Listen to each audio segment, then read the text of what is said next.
दोस्तों इस वीडियो में हम आपको बताएंगे आधार सुपरवाइज़र ऑपरेटर के पास करने के लिए जो क्वेश्चन आते हैं 100% करेक्ट, वो किस प्रकार से बताएंगे।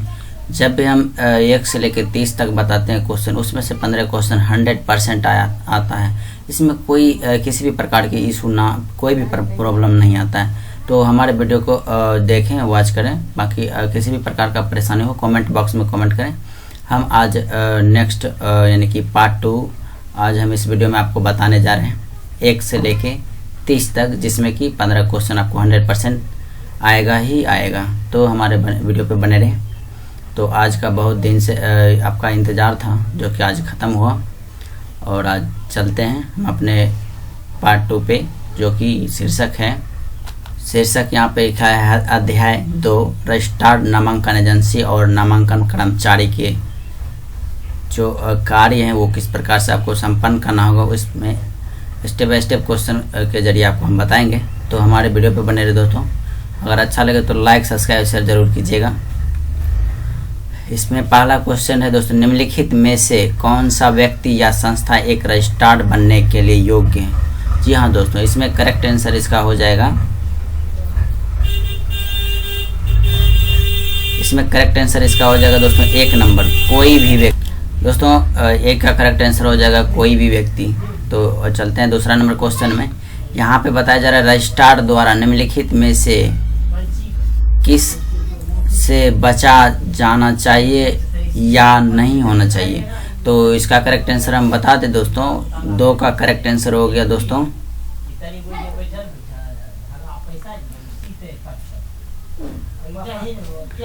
दो का करेक्ट आंसर हो गया यहाँ पे 3 नंबर दोस्तों, आधार नामांकन अधिनियम के अलावा किसी भी उद्देश्य के लिए नामांकन के दौरान एकत्रित जानकारी का उपयोग करें। ये हुआ इसका 2 नंबर का करेक्ट आंसर। 3 हो गया दोस्तों। अब चलते हैं 3 में।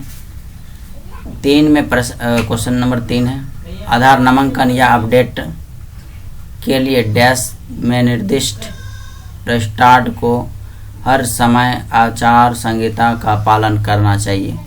तो 3 का करेक्ट आंसर हो जाएगा दोस्तों, 3 का करेक्ट आंसर हो जाएगा 1 नंबर, यानी कि आधार अधिनियम 2016 और अधिनियम के अंतर्गत होना चाहिए। तो 3 का करेक्ट आंसर हो गया दोस्तों 1 नंबर। अब चलते हैं 4 में। यहाँ पे बताया जा रहा है प्रश्न नंबर 4 में जो है, निम्नलिखित में से कौन सा एजेंसी के आवेदनों के मूल्यांकन के लिए जिम्मेदार हैं और पात्र एजेंसियों को नामांकन एजेंसियों EA के रूप में सूचीबद्ध करता है। तो इसका करेक्ट आंसर हो जाएगा 4 नंबर का दोस्तों। 2 नंबर यहाँ पे बताया जा रहा है कि 2 नंबर ये है, करेक्ट आंसर 2 हो जाएगा। करेक्ट आंसर दोस्तों यहाँ पे रजिस्टर्ड और UID के जो है करेक्ट आंसर हो जाएगा, इसका 100% करेक्ट आंसर हो जाएगा 4। 5 में चलते हैं। 5 में रजिस्टर्ड की मूल जिम्मेदारी क्या है। जी हाँ दोस्तों, 5 का करेक्ट आंसर हो जाएगा 4 नंबर, यानी कि उपयुक्त में से सभी, ये जितने भी डिटेल्स हैं वो करेक्ट हैं, इसीलिए इसका 4 आंसर होगा, इस ऊपर के सभी। उसके बाद 6 में चलते हैं। यहाँ पे निम्नलिखित में से कौन सा व्यक्ति या इकाई एनरोलिंग एजेंसी बनने के लिए योग्य है।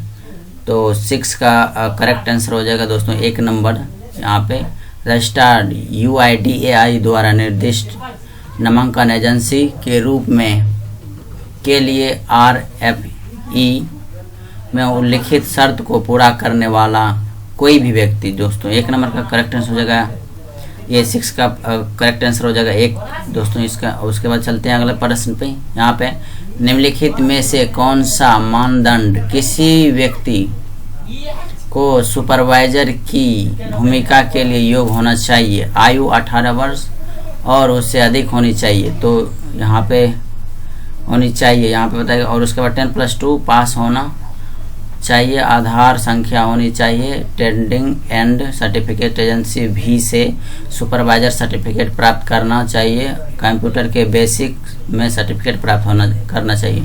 तो इसका करेक्ट आंसर हो जाएगा 7 का दोस्तों। 7 का दोस्तों करेक्ट आंसर हो जाएगा यहाँ पे 2 नंबर, 1, 2, 3, और 4 इस प्रकार से यहाँ पे ऑप्शन में आएगा, तो आपको ये टिक लगा देना होगा। उसके बाद यहाँ पे 8 नंबर में है, यहाँ पे इस सुपरवाइजर के रूप में अपनी भूमिका शुरू करने से पहले निम्नलिखित में से किसके पास एक व्यक्ति होना चाहिए। तो 8 का दोस्तों करेक्ट आंसर हो जाएगा यहाँ पे 3 नंबर, यानी कि स्थानीय भाषा कीबोर्ड और नियंत्रण के साथ सहज होना चाहिए। सहज यानी कि CSC कॉमन सर्विस सेंटर होना चाहिए। उसके बाद दोस्तों यहाँ पे है कि 9 नंबर क्वेश्चन में है, निम्नलिखित में से कौन सा नामांकन एजेंसी में स्थापित और परीक्षण किए गए आधार कार्ड के साथ लैपटॉप डेस्कटॉप स्थापित करने के लिए जिम्मेदार हैं। तो इसका दोस्तों 9 का करेक्ट आंसर हो जाएगा आपको यहाँ पे 2 नंबर, यानी कि ऑपरेटर वरीक्षक यानी कि सुपरवाइजर, इसका हो जाएगा करेक्ट आंसर 2 नंबर। उसके बाद चलते हैं दोस्तों 10 में। यहाँ पे बताया सुपरवाइजर को नामांकन एजेंसी को आवश्यक दस्तावेज के साथ अपना ऑन बोर्डिंग फॉर्म जमा करना होगा, जो सत्यापन के लिए संबंधित डैश फॉर्म को सबमिट करता है। तो 10 का दोस्तों करेक्ट आंसर हो जाएगा यहाँ पे 1 नंबर, प्राधिकरण के क्षेत्रीय कार्यालय यानी कि ब्लॉक स्तर पे आपको डॉक्यूमेंट जमा करना होगा फॉर्म भरने के बाद, इसमें टिक लगा देना आपको। उसके बाद 11 नंबर में चलते हैं दोस्तों। यहाँ पे निम्नलिखित में से किसे ऑपरेटर या सुपरवाइजर ऑन बोर्डिंग के दौरान नामांकन उपयोगकर्ता माना जाता है। तो प्रश्न नंबर 11 का करेक्ट आंसर हो जाएगा दोस्तों 4 नंबर, ऑपरेटर सुपरवाइजर जिनका बायोमेट्रिक सत्यापन सफलतापूर्वक पूरा हो गया और नामांकन ग्राहक से संग्रहित हैं। तो 11 का करेक्ट आंसर हो जाएगा दोस्तों यहाँ पे 4 नंबर। उसके बाद चलते हैं 12 में। यहाँ पे 12 में बताया जा रहा है, 12 में दोस्तों करेक्ट आंसर है परिचय आधारित नामांकन के मामले में दी गई अतिरिक्त जानकारी में से कौन सी एकत्रित की जाएगी। उसके बाद यहाँ पे परिचयकर्ता के हस्ताक्षर 2 नंबर, 3 नंबर में एड्रोयूसर के अंगूठे का निशाना, उसके बाद निशान है। उसके बाद यहाँ पे परिचयकर्ता का आधार नंबर। तो 12 नंबर का करेक्ट आंसर आपको हो जाएगा दोस्तों 4, यानी कि 1 2 3 4 ये सभी। तो इसका करेक्ट आंसर है 4। उसके बाद 13 में चलते हैं दोस्तों। यहाँ पे नामांकन केंद्र के प्रबंधन के भाग के रूप में निम्नलिखित में से किसे सुपरवाइजर करना चाहिए। तो इसका करेक्ट आंसर हो जाएगा दोस्तों 13 का 4 नंबर, जो कि यहाँ पे दिया गया 13 के, इसमें सभी दिए गए विकल्प 13 का करेक्ट आंसर हो जाएगा 4। उसके बाद यहाँ पे 14 का दोस्तों यहाँ पे बता दें क्वेश्चन सुपरवाइजर। ये सुपरवाइजर हम इसलिए बोल रहे दोस्तों, ये जो वरीक्षक का मतलब होता है सुपरवाइजर, जब आप इंग्लिश में पढ़िएगा ना सुपरवाइजर, उसका ट्रांसलेट कीजिएगा तो वरीक्षक बताएगा या सुपरवाइजर बताएगा। तो हम ज़्यादातर यहाँ पे सुपरवाइजर का यूज करेंगे। सुपरवाइजर यह भी सुनिश्चित करता है कि नामांकन स्टेशनों को हर डैश में कम से कम एक बार सिंक किया जाए। तो इसका 14 का करेक्ट आंसर हो जाएगा दोस्तों 1 नंबर, यानी कि 10 दिन। उसके बाद चलते हैं 15 में। यहाँ पे निम्नलिखित में से किसी सुपरवाइजर को बैकअप सिंक और नियत डेटा सुनिश्चित करना चाहिए। बाहरी हार्ड डिस्क पर दिन में 2 बार सभी नामांकन डेटा का बैकअप लें। पूरे दिन के नामांकन विवरण को अपने व्यक्तिगत ईमेल आईडी पर भेजें। हर दिन 10 दिनों में कम से कम एक बार नामांकन स्टेशन सिंक करें। डेटा एक्सपोर्ट भी के लिए रजिस्टर बनाए रखें। गूगल क्लाउड पर सभी डेटा को सहेजें, यानी कि भेज के रखें, उस पर सुनिश्चित रखें। तो उसके बाद यहाँ पे 15 का हो जाएगा दोस्तों करेक्ट आंसर। आपको यहाँ पे करेक्ट आंसर हो जाएगा 3, यानी कि 1 3 और 4 इस प्रकार से आपको यहाँ पे शो हो रहा है। ये करेक्ट आंसर हो गया। उसके बाद 16 में चलते हैं दोस्तों। यहाँ पे 16 में बताया जा रहा है दिन के अंत में सुपरवाइजर और ऑपरेटर को उसके द्वारा बनाए गए नामांकन पैकेट की समीक्षा करने की अनुमति देनी चाहिए। तो इसका करेक्ट आंसर हो जाएगा 16 का दोस्तों यहाँ पे गलत, यानी कि 2 नंबर करेक्ट आंसर हो जाएगा दोस्तों 16 का। उसके बाद चलते हैं आप 17 पे। यहाँ पे दर्ज किए गए नामांकन डेटा में पाई गई किसी भी त्रुटि के मामले में निम्नलिखित में से कौन सा होना चाहिए। तो इसका कुछ यहाँ पे 3-4 ऑप्शन दिए हैं। तो 17 का करेक्ट आंसर हो जाएगा दोस्तों यहाँ पे 3 नंबर, जो कि हम बता दें यहाँ पे सुधार समय सीमा के भीतर नामांकन केंद्र में आने के लिए निवासी को सूचित करें। उसके बाद 18 नंबर में चलते हैं दोस्तों। यहाँ पे निम्नलिखित कार्यों में से कौन सा एक सुपरवाइजर को दिन के अंत की समीक्षा के बाद करना चाहिए। तो यहाँ पे बता दें 18 का करेक्ट आंसर हो जाएगा दोस्तों 1 नंबर, यानी कि अपना फिंगरप्रिंट देकर साइन अप करें। उसके बाद चलते हैं 19 में। यहाँ पे है एक सुपरवाइजर नामांकन केंद्र में कार्यों की निगरानी और ऑडिट करता है। ऑडिट फीडबैक से पूरी टीम को कैसे मदद मिलती है। तो दोस्तों प्रश्न नंबर 19 का करेक्ट आंसर हो जाएगा आपको 3 नंबर, यानी कि नामांकन संचालन और डेटा गुणवत्ता में सुधार के क्षेत्रों की पहचान करें। 19 का 3 नंबर करेक्ट आंसर। अब चलते हैं 20 में। यहाँ पे ऑपरेटर या सुपरवाइजर कौन है, यानी कि ऑपरेटर या सुपरवाइजर कौन होते हैं। तो उसके जानकारी हम इसमें दे दे दोस्तों। क्वेश्चन नंबर 20 का करेक्ट आंसर हो जाएगा 3 नंबर, यानी कि नामांकन स्टेशनों पर नामांकन निष्पादित करने के लिए एक नामांकन एजेंसी द्वारा नियोजित व्यक्ति। जी हाँ दोस्तों 20 का 3 नंबर करेक्ट आंसर हो जाएगा। उसके बाद चलते हैं यहाँ पे 21 में। यहाँ पे निम्नलिखित में से कौन ऑपरेटर या सुपरवाइजर की भूमिका के लिए किसी व्यक्ति के लिए पात्रता मानदंड है। तो 21 का दोस्तों करेक्ट आंसर हो जाएगा 4 नंबर, यानी कि व्यक्ति को एक परीक्षण और प्रमाण एजेंसी से ऑपरेटर या सुपरवाइजर प्रमाण पत्र प्राप्त करना चाहिए। ये करेक्ट आंसर हो जाएगा। उसके बाद 22 में चलते हैं प्रश्न नंबर। यहाँ पे निवासी के आधार नामांकन या अधीनतम प्रपत्र की जांच करते समय निम्नलिखित में से कौन सा ऑपरेटर सुपरवाइजर को सुनिश्चित करना चाहिए। तो 22 का दोस्तों करेक्ट आंसर हो जाएगा इसका, जहाँ पे 2 सत्यापितकर्ता के हस्ताक्षर हैं। ये हो जाएगा 2 नंबर करेक्ट आंसर, 22 का 2। उसके बाद चलते हैं 23 में। यहाँ पे बताया ऑपरेटर को यह सुनिश्चित करना चाहिए कि, तो दोस्तों यहाँ पे हम बता दें कि ऑपरेटर को यह सुनिश्चित करना चाहिए कि उसके बायोमेट्रिक और आइरिस को कैप्चर करते समय निवासी की स्क्रीन बंद है। तो इसमें इसका 23 का करेक्ट आंसर हो जाएगा दोस्तों 2 नंबर नो, यानी कि यस मतलब सही और नो मतलब गलत।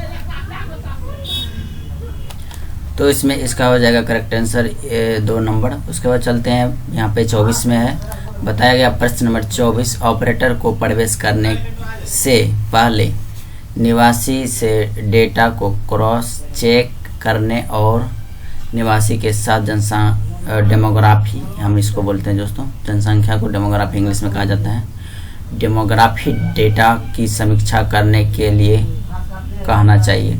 तो 24 का दोस्तों करेक्ट आंसर हो जाएगा, हम बता दें कि 24 का करेक्ट आंसर 1 हो जाएगा। ट्रू मतलब सही और फॉल्स मतलब गलत।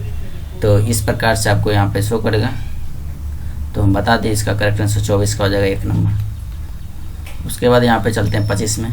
यहाँ पे क्वेश्चन बताया जा रहा है 25 का, आंगनबाड़ी आशा कार्यकर्ता जो CELC संचालक बनना चाहती है उसकी न्यूनतम योग्यता क्या होनी चाहिए। तो इसका दोस्तों प्रश्न नंबर 25 का करेक्ट आंसर हो जाएगा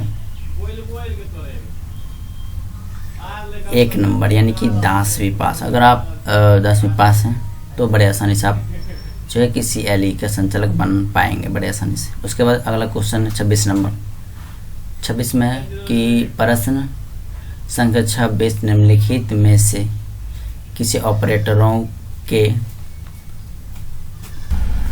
बता दें दोस्तों। क्वेश्चन नंबर 26 में यहाँ पे है निम्नलिखित में से किसी ऑपरेटरों के ऑनबोर्डिंग को मंजूरी देने या अस्वीकार करने का अधिकार है। तो 26 का करेक्ट आंसर हो जाएगा दोस्तों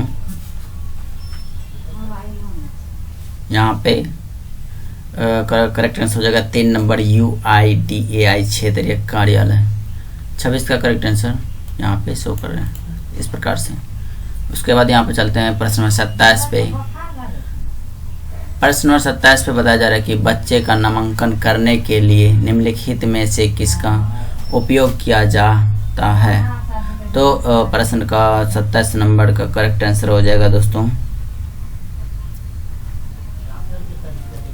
1 नंबर CELC टैबलेट के जरिए आप बच्चे का नामांकन कर पाएंगे बड़े आसानी से। उसके बाद यहाँ पे 28 का है करेक्ट आंसर। पहले क्वेश्चन पढ़ लेते हैं उसके बाद आंसर बताएंगे दोस्तों। इससे पहले मैं एक बात और बता दें, अगर हमारे चैनल को लाइक सब्सक्राइब शेयर नहीं किए हैं तो हमारे चैनल को लाइक सब्सक्राइब शेयर ज़रूर करें, क्योंकि हम आपको बहुत महत्वपूर्ण क्वेश्चन एंड आंसर प्रोवाइड करते हैं। अच्छा लगता है तो लाइक सब्सक्राइब जरूर शेयर कीजिए। तो 28 में क्वेश्चन चलते हैं। प्रश्न नंबर 28 आधार क्लाइंट सॉफ्टवेयर में CELC ऑपरेटर को जोड़ने के लिए निम्नलिखित में से क्या किया जाता है। तो 28 का करेक्ट आंसर हो जाएगा दोस्तों यहाँ पे 3 नंबर, यानी कि ऑपरेटर के बायोमेट्रिक्स को ले। इस प्रकार से आपको जो है बायोमेट्रिक्स देना पड़ेगा। तो चलते हैं 29 नंबर क्वेश्चन पे। यहाँ पे 29 नंबर क्वेश्चन पे सत्यापनकर्ता कौन है। हाँ जी हाँ दोस्तों, ये महत्वपूर्ण क्वेश्चन है जो कि सत्यापनकर्ता कौन है। तो इसका करेक्ट आंसर हो जाएगा दोस्तों 2 नंबर, यानी कि निवासी द्वारा प्रस्तुत दस्तावेज और नामांकन अधिनियम प्रपत्र की पुष्टि करता है, उसी को सत्यापनकर्ता कहा जाता है। यानी कि तो 29 का करेक्ट आंसर हो जाएगा दोस्तों 2 नंबर। चलते हैं हम 30 पे। 30 में है निम्नलिखित में से कौन सत्यापनकर्ता की भूमिका के लिए अच्छी तरह से अनुकूल है। तो प्रश्न नंबर 30 का करेक्ट आंसर हो जाएगा दोस्तों 2 नंबर, यानी कि सेवानिवृत्त सरकारी अधिकारी। जी हाँ दोस्तों, इसका करेक्ट आंसर हो जाएगा 2 नंबर। उसके बाद चलते हैं 31 में। 31 में प्रश्न नंबर 31 निम्नलिखित द्वारा दोस्तों यहाँ पे निवासी द्वारा प्रस्तुत निम्नलिखित में से कौन सा दस्तावेज POA के रूप में सत्यापन उद्देश्य के लिए स्वीकार्य है। तो इसमें बताया जा रहा है मूल शैक्षणिक योग्यता के दस्तावेज, एक राजपत्र अधिकारी TC, यहाँ पे जितने भी हैं। तो इसका प्रश्न नंबर 31 का करेक्ट आंसर हो जाएगा दोस्तों 3 नंबर, यानी कि 3 महीने से अधिक पुराना बिजली बिल नहीं। इस प्रकार से जो है आपको यहाँ पे स्वीकार कर लिया जाएगा। तो दोस्तों यहाँ पे जो है बता दें कि 31 का करेक्ट आंसर आपको जो है 3 नंबर हो जाएगा। बड़े आसानी से जो है आप यहाँ पे इस प्रकार से सोल्व कर पाएंगे। दोस्तों इसमें बता दें कि ये पार्ट 2 था, जो कि हम 1 से लेके 31 तक आपको प्रोवाइड कर दिए हैं। और इसमें जो 100% क्वेश्चन आने वाले हैं 15, यानी कि ये जो है 31 में से आपको 15 क्वेश्चन हर हाल में जो है आएंगे। तो इस क्वेश्चन को दोबारा से भी आप रीड कर सकते हैं, इसको याद कर सकते हैं। इससे पहले वाला क्वेश्चन में भी हम 30 बताए हैं, जिसमें कि आप बड़े आसानी से उसमें भी 15 क्वेश्चन पूछे जाते हैं। 30 आप याद कीजिएगा, उसमें 15 हर हाल में आएगा। यानी कि आप 60 को याद करते हैं तो आपको 30 नंबर बड़े आसानी से आ जाएगा। इस प्रकार से यहाँ पे दोस्तों ये भी बता दें आपको, चैप्टर नंबर 2 यानी कि पार्ट नंबर 2 में 1 से 90 क्वेश्चन है, उसमें हम आपको आज 30 क्वेश्चन बता दिए हैं, जिसमें कि आपको अब हम 31 क्वेश्चन बता दिए हैं। अब हम आपको 32 से 60 तक अगले सेशन में पार्ट 2 में बताने जा रहे हैं। उसके लिए आपको दोस्तों पहले लाइक सब्सक्राइब शेयर करना होगा और कमेंट भी करना होगा कि सर पार्ट 2 का 32 से 60 का क्वेश्चन बनाइए,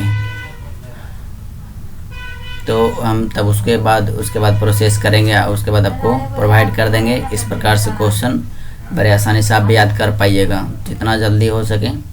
तो यहाँ पे लिखा है नेक्स्ट पार्ट 2 कम सन, यानी कि लेसन सेम है, बाकी क्वेश्चन जो है 32 से 60 तक आने वाला है, जो कि यहाँ पे अभी 31 तक आपको बता चुके हैं पार्ट 2 में।